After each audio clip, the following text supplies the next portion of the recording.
Hello guys, welcome back to my channel. My name is Kanishk and I am from Nurpur, Himachal Pradesh, and I am a first year medical student in North Caucasian State Academy, Russia.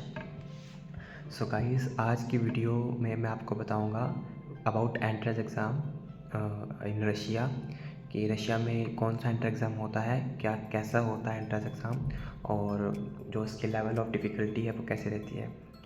जैसे कि आपको पता है, अगर आपको India में एक government medical college चाहिए तो उसके लिए एक एंट्रेंस एग्ज़ाम क्लियर करना पड़ता है जिसको हम नीट कहते हैं, सबको पता है।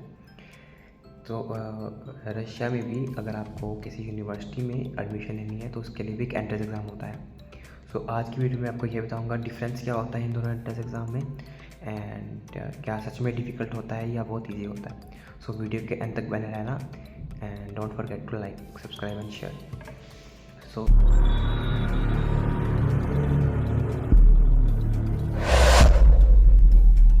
गाइस स्टार्ट करते हैं। सबसे पहले बात करते हैं कि जो एंट्रेंस एग्ज़ाम है ये कैसा होता है, ऑनलाइन होता है कि ऑफलाइन होता है।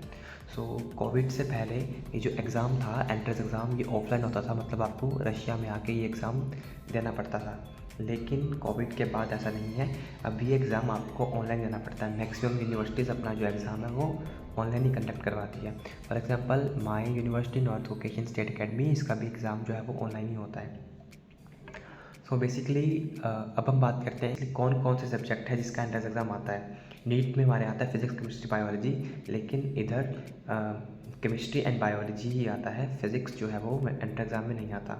कुछ यूनिवर्सिटी जिसमें इंग्लिश भी आती है, लेकिन मैक्सिमम में केमिस्ट्री एंड बायोलॉजी सिर्फ 2 एग्ज़ाम में होते हैं।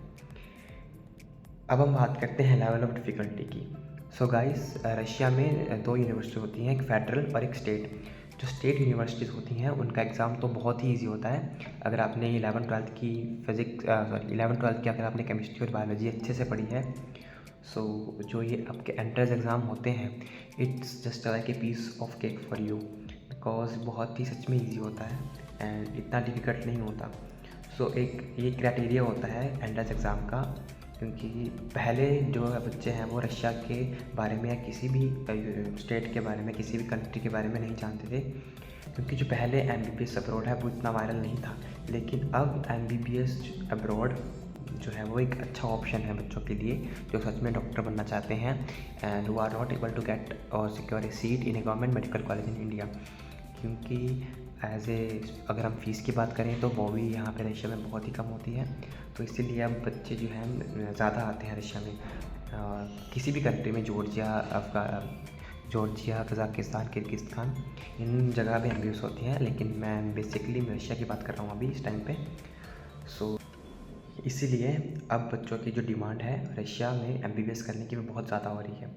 इसीलिए अब जो एग्ज़ाम है वो करवाना पड़ता है, क्योंकि पहले एग्ज़ाम नहीं होते थे क्योंकि इतनी एडमिशन नहीं आती थी। लेकिन अब एडमिशन ज़्यादा है और सीट्स थोड़ी सी लिमिटेड है, इसलिए वो एक एग्ज़ाम करवाते हैं। लेकिन अगर आपने 11th-12th जैसे की है वो बहुत ईजी एग्ज़ाम आता है। अगर हम इस एग्ज़ाम को नीट से कंपेयर करते हैं तो ये एग्ज़ाम नीट के आगे कुछ भी नहीं है, क्योंकि नीट एक बहुत कॉम्पिटिटिव एग्ज़ाम है, लेकिन ये उतना कॉम्पिटिटिव नहीं है। ये बहुत ईजी एग्ज़ाम होता है। The exam is easy, but थोड़ा सा बस आपको रिवाइज़ करना पड़ेगा 11th-12th का chemistry and biology and you are good to go. Guys, अब हम बात करते हैं what is the pattern of the examination. जो एग्ज़ामिनेशन का पैटर्न है वो MCQs बेस्ड होता है। जैसे कि केमिस्ट्री एंड बायोलॉजी के MCQs आते हैं कुछ, फॉर एग्जांपल